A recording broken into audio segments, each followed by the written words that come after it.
Hi, I'm Hans Stephenson from Dakota Angler and Outfitter, and we're going to tie one of my favorite smallmouth flies. Works well for carp too. A couple variations of this fly, but this one is the rabbit strip jig fly. Got a jig hook in the vise with a orange tungsten bead, and we're going to start our thread right behind the bead and work back to the back of the hook.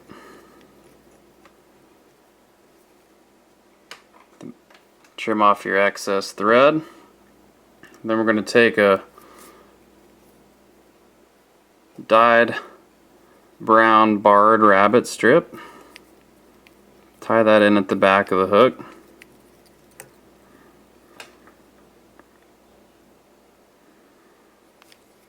Give ourselves a tail.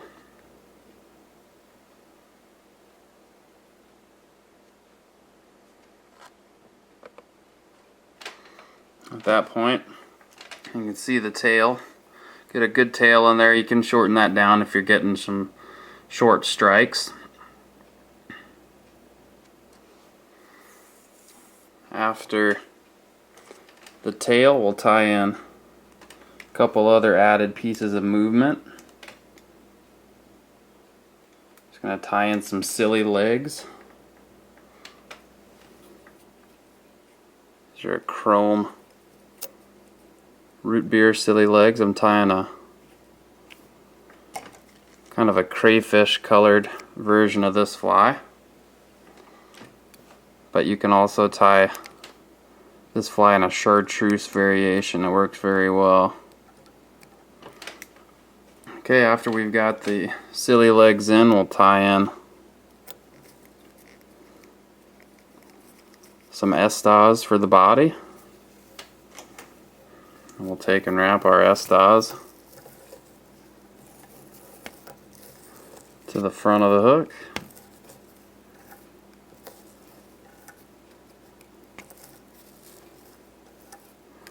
Fairly tight wraps there.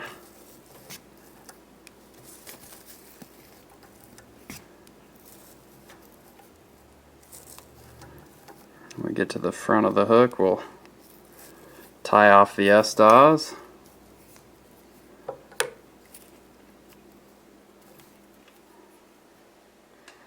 Trim off the extra. We're going to add a few more silly legs. We want a pair of silly legs on the near side of the hook, and also a pair of silly legs on the far side of the hook. Those don't need to be quite that long. You can trim those down just a little bit.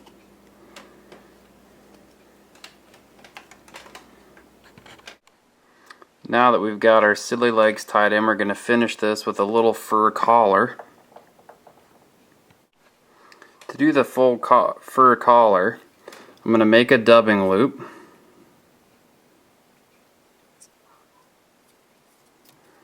Lock that dubbing loop off. Put a dubbing twister on my dubbing loop, and then I've got some fur I prepared in a magic tool, rabbit fur, same color as the tail.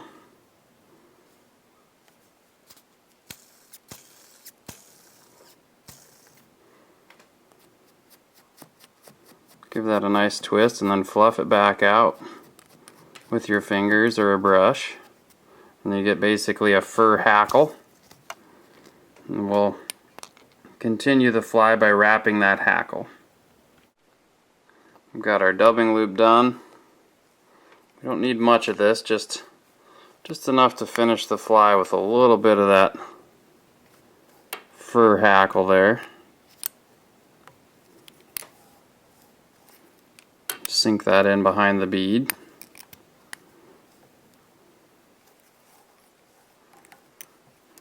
When that's finished, tie that off.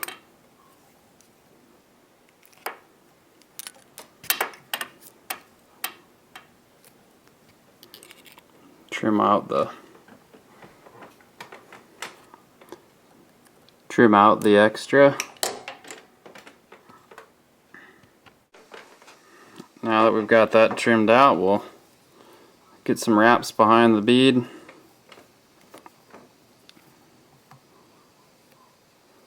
Finish with a few half hitches.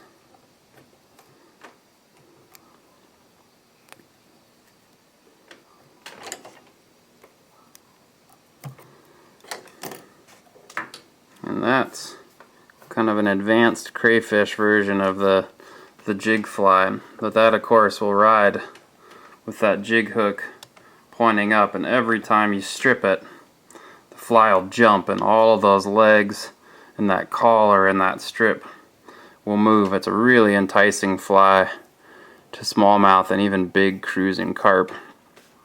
So that's the jig fly.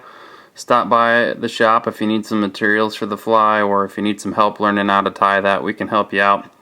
We've got a little easier version of it too that uses grizzly marabou for the tail and the hackle. But I like the rabbit fur because of the durability of the fly with the rabbit. But it's an extremely versatile fly for any of your warm water pursuits over in Pierre. So tie some up, or we'll tie some for you. Again, I'm Hans Stephenson from Dakota Angler and Outfitter. We just completed tying the jig fly.